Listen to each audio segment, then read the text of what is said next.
بسم اللہ الرحمن الرحیم۔ مریض کی عیادت کیسے کریں؟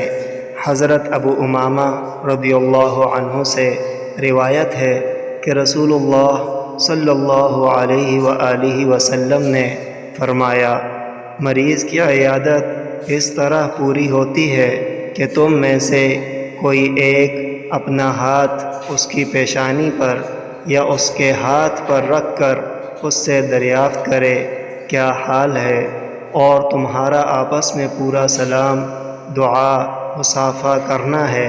احمد، ترمذی اور امام ترمذی رحمہ اللہ نے اسے ضعیف قرار دیا ہے۔